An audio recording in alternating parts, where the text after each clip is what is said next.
അസ്സലാമു അലൈക്കും. അപ്പം ഞാൻ ഇന്ന് നിങ്ങളെ മുന്നിൽ എടുക്കാൻ പോകുന്ന സബ്ജക്റ്റ്, നമ്മൾ മുന്നേ ബൈബിളിൽ ഒരുപാട് സത്യവചനങ്ങളെ പറ്റി പറഞ്ഞിട്ടുണ്ടായിരുന്നു. അപ്പോൾ അതുമായി ബന്ധപ്പെട്ട ഒരു കാര്യം 4ാം ക്ലാസ് വിദ്യാർത്ഥികളുടെ മദ്രസ വിഷയമായ ഹക്കീദയിൽ കണ്ടു, അഥവാ ചാപ്റ്റർ 2 കണ്ടു.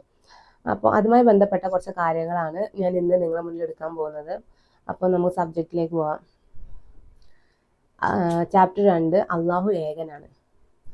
കരയും കടലും ആകാശലോകങ്ങളും ഉൾക്കൊള്ളുന്ന ഈ പ്രപഞ്ചത്തെ സൃഷ്ടിച്ചത് ആരാണ്? അവനാണ് അള്ളാഹു. ചെറിയ കാര്യങ്ങൾ മുതൽ വലിയ കാര്യങ്ങൾ വരെ സൃഷ്ടിക്കുന്നതും നിയന്ത്രിക്കുന്നതും അവനാണ്.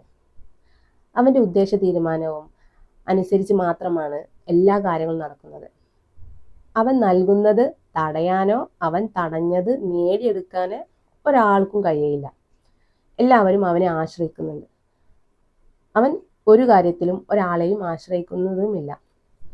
ഇനി വെളിപ്പാടിൽ 3:7-8 പറയുന്നത്, ആരും അടക്കാത്ത വണ്ണം തുറക്കുകയും ആരും തുറക്കാത്ത വണ്ണം അടക്കുകയും ചെയ്യുന്നവൻ അരുൾ ചെയ്യുന്നു, ഞാൻ നിന്റെ പ്രവൃത്തി അറിയുന്നു. ഇതാ ഞാൻ നിന്റെ മുന്നിൽ ഒരു വാതിൽ തുറന്നു വെച്ചിരിക്കുന്നു, അത് ആർക്കും അടച്ചുകൂടാ. ഈ ഒരു കാര്യം തന്നെയാണ് പറയുന്നത്. അവൻ നൽകുന്നത് തടയാനോ അവൻ തടഞ്ഞത് നേടിയെടുക്കാനോ ഒരാൾക്കും കഴിയുകയില്ല എന്ന്. ഇതാ ഞാൻ നിന്റെ മുന്നിൽ ഒരു വാതിൽ തുറന്നു വെച്ചിരിക്കുന്നു, അത് ആർക്കും അടച്ചുകൂടാ. നിനക്ക് അല്പമേ ശക്തിയുള്ളൂ, എങ്കിലും നീ എൻ്റെ വചനം കാത്തു എൻ്റെ നാമം നിഷേധിച്ചിട്ടില്ല. അപ്പം എൻ്റെ നാമം നിഷേധിച്ചിട്ടില്ല എന്ന് പറയുന്നത് അള്ളാഹുവിനെ നമ്മൾ ആശ്രയിക്കുന്നുണ്ട്. അതാണ് എൻ്റെ നാമം നിഷേധിച്ചിട്ടില്ല എന്ന് പറയുന്നത്. അള്ളാഹുവിൻ്റെ കൈകളെ നമ്മൾ ആശ്രയിക്കുന്നത് കൊണ്ടാണ് നമ്മുടെ കൈകളിൽ അള്ളാഹു എന്നുള്ള ഈ നാമം വന്നത് എന്ന് ഞാൻ മുന്നേ വീഡിയോ ചെയ്തിട്ടുണ്ടായിരുന്നു. അപ്പം അതുകൊണ്ടാണ് എൻ്റെ നാമം നിങ്ങൾ നിഷേധിച്ചിട്ടില്ല എന്ന് പറയുന്നത്. കാരണം അള്ളാഹുവിനെ ആശ്രയിക്കുന്നത് കൊണ്ട്. അതാണ് ഈ മദ്രസ ബുക്കിലും പറയുന്നത്, എല്ലാവരും അവനെ ആശ്രയിക്കുന്നു. അപ്പോൾ ഇവ തമ്മിൽ നല്ല ബന്ധമുണ്ട്. നമ്മൾ അള്ളാഹുവിനെ ആശ്രയിക്കുന്നുണ്ട്. അതിന് വേറെയും നമുക്ക് ഒരുപാട് തെളിവുകൾ നമ്മൾ മുന്നേ തന്നിട്ടുണ്ട്. കാരണം കുൽഹു അള്ളാഹു അഹദ്, അള്ളാഹു സമദ് എന്ന് പറയുന്നതന്നെ നബിയെ പറയുക അള്ളാഹു ഏകനാണ്, അള്ളാഹു ഏവർക്കും ആശ്രയമുള്ളവനാണ് എന്ന് പറയുന്നുണ്ട്.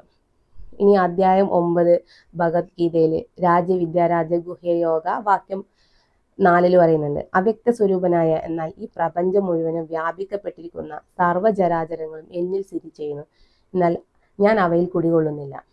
ഇപ്പൊ യഥാർത്ഥ സൃഷ്ടാവ് മറ്റുള്ളവരെ ആശ്രയിക്കുന്നില്ല, നമ്മൾ സൃഷ്ടാവിനെ ആശ്രയിക്കുന്നുണ്ട് എന്നുള്ള എല്ലാ ഗ്രന്ഥങ്ങളും പറയുന്നത്.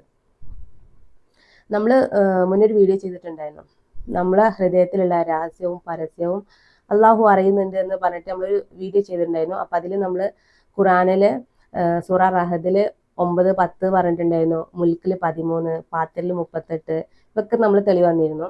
പിന്നെ ബൈബിളിൽ ഇയ്യോബിൽ 8, കൊറിന്ത്യനിൽ 1, 3, 16, ഇപ്പോൾ വെളിപ്പാടിൽ ഇതാ 3, 7, 8 നമ്മളിപ്പോൾ ഈ പറയുന്ന സബ്ജക്റ്റ്. കാരണം ഇവിടെ പറയുന്നുണ്ട്, ഞാൻ നിന്റെ പ്രവൃത്തി അറിയുന്നു, ഇതാ ഞാൻ നിന്റെ മുന്നിൽ ഒരു വാതിൽ തുറന്നു വെച്ചിരിക്കുന്നു, അത് ആർക്കും അടച്ചുകൂടാ. നിനക്ക് അല്പമേ ശക്തിയുള്ളൂ, എങ്കിലും നീ എൻ്റെ വചനം കാത്തു എൻ്റെ നാമം നിഷേധിച്ചിട്ടില്ല എന്ന് പറയുന്നുണ്ട്. അപ്പം നമ്മൾ ഹൃദയം അള്ളാഹും തമ്മിലൊരു ബന്ധമുണ്ട്, കണക്റ്റഡ് ആണ്. അപ്പം അതുകൊണ്ട് തന്നെ നമ്മൾ മനസ്സിലുള്ള കാര്യം ചെറുതായാലും വലുതായാലും നല്ലതായാലും ചീത്തയായാലും ഒക്കെ അള്ളാഹു എന്താ പറയുക ഫുൾ ടൈം കണ്ടുകൊണ്ടിരിക്കുന്നുണ്ട്, അല്ലെങ്കിൽ അറിഞ്ഞുകൊണ്ടിരിക്കുന്നുണ്ട്.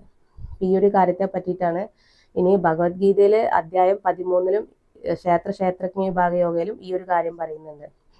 നമ്മൾ അതിനുള്ള തെളിവുകൾ നമ്മൾ മുന്നേ തന്നിട്ടുണ്ടായിരുന്നു, നമ്മുടെ രഹസ്യവും പരസ്യവും അള്ളാഹു അറിയുന്നുണ്ട് എന്നുള്ള. അപ്പോൾ അസ്സലാമു അലൈക്കും.